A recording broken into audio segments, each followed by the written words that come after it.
Hai teman-teman yang berbahagia, berjumpa kembali dengan saya Dr. Andri, spesialis kedokteran jiwa dari Rumah Sakit Omni Alam Sutera Tangerang.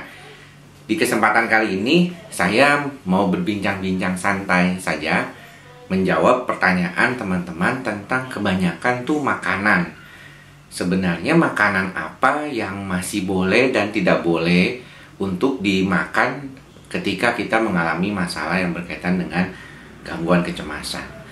Nah, menariknya sebenarnya kasus-kasus gangguan kecemasan ini memang seringkali datangnya ke dokter jiwa itu bukan karena faktor yang berkaitan dengan kasus cemasnya sendiri. Jadi biasanya tuh kita ketemu sama pasiennya itu tidak langsung mengeluh gangguan kecemasan yang dominan ya, tetapi misalnya lebih banyak mengeluh terkait dengan gangguan yang berkaitan dengan masalah lambungnya, kemudian berdebar-debarnya, perasaan nggak enak gitu ya yang sering dialami.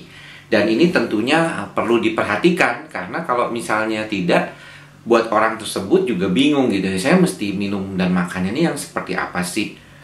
Kalau saya perhatikan di antara teman-teman itu memang tidak semuanya punya masalah gangguan lambung misalnya sebelumnya. Jadi mereka sebenarnya punya masalah gangguan lambung itu karena terkait dengan cemasnya. Dulunya nggak ada masalah tuh minum yang misalnya seperti kopi, kemudian juga minuman energi bahkan sekalipun ya, atau soda itu sebenarnya nggak ada masalah dulunya. Tapi belakangan karena kondisinya kelihatannya sudah tidak bagus lagi, maka dia nggak bisa tuh minum dan makan seperti itu. Nah, buat saya sebenarnya penting untuk diperhatikan dulu kebiasaannya. Ya, kalau kebiasaan dulunya makan dan minumnya biasa, nggak ada pantangan, maka tidak ada problem ya berkaitan dengan itu. Teman-teman bisa tetap minum dan makan seperti biasa ketika dalam pengobatan sudah mengalami perbaikan. Jadi intinya ketika teman-teman datang ke dokter jiwa dan kemudian mendapatkan perbaikan karena kondisinya sendiri, maka teman-teman kembali bisa makan normal seperti biasa. Yang paling sering dikhawatirkan adalah kalau misalnya dia takut nih, wah nanti kenapa-napa nih, bakalan kena ini, kena itu gitu ya, yang artinya seringkali membuat orang itu mengalami suatu ketidakstabilan ya di dalam pikiran dan perasaannya.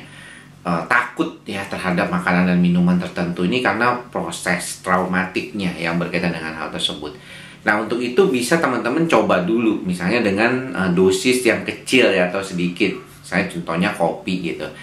Kalau saya memang ada beberapa jenis kopi tertentu yang nggak kuat ya karena asam misalnya. Jadi misalnya kalau untuk kopi saya biasanya ambil yang robusta ya, robusta dan arabica dicampur, jadi nggak terlalu asam. Kalaupun juga harus pakai kopi yang biasanya saya beli di pasar itu sidikalang ya, dari daerahnya sendiri. Dan itu tidak terlalu asam ya dibandingkan misalnya kopi yang dari Papua misalnya atau kopi Gayo, itu tidak terlalu asam ya kalau misalnya ini. Nah, sebenarnya jadi artinya kalau demikian nggak ada bedanya dong ya antara orang yang sakit lambung sama yang nggak sakit lambung ya. Jadi ya sama-sama aja gitu artinya. Jadi problemnya adalah bagaimana kita memperbaiki dulu kondisi di lambungnya. Kalau sudah baik, maka kita boleh makan yang biasanya kita makan dulu. Yang kedua adalah masalah yang terkait dengan jantung. Kalau saya lihat problem yang berkaitan dengan jantung ini biasanya kalau dia berdebar-debar. Untuk itu biasanya tidak disarankan si pasien itu minum dan makan makanan yang bisa bikin debar-debar. Contohnya, misalnya minumannya itu berenergi yang terlalu kuat. Ya, minuman berenergi yang untuk olahraga atau melakukan aktivitas itu tidak disarankan. Kopi juga termasuk. Teh juga, teh hijau itu termasuk karena dia bisa langsung bikin orang itu berdebar-debar ya. Jadi ini penting juga untuk diperhatikan ya sama teman-teman. Nantinya dia tidak memicu seperti itu langsung. Kalau yang lainnya tidak masalah. Kalau memang nggak ada problem sebelumnya, fine ya, oke-oke aja berarti kan. Jadi pada dasarnya kita harus cek dulu nih satu persatu makanan dan minuman yang kita makan sebelumnya. Kalau semuanya oke, ya sudah, artinya nggak ada problem ya berkaitan dengan makanan dan minuman. Ketika Anda sudah membaik daripada kondisinya terdahulu, maka Anda bisa makan dan minum seperti biasa lagi. Nggak perlu khawatir gitu ya, dosisnya kecil aja. Dan tentunya tidak terlalu banyak ya, sama aja kayak saya makan mie instan, saya nggak boleh terlalu banyak. Minum kopi juga tertentu aja saya pilih yang tidak terlalu asam, biasanya campuran yang tadi saya bilang.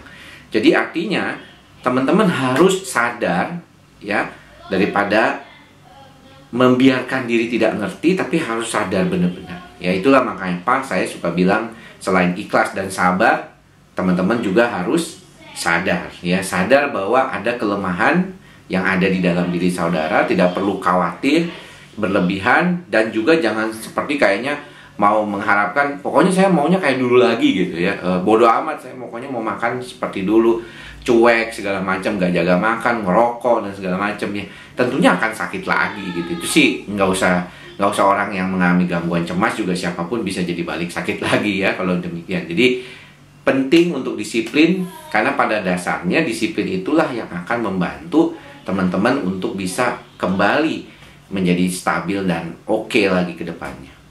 Oke ya, demikian apa yang bisa saya sampaikan. Mudah-mudahan apa yang saya sampaikan ini bermanfaat. Tetap ikhlas, sabar, dan sadar. Mantra dari Ki Samber Edan. Mudah-mudahan tetap luar biasa buat teman-teman semua.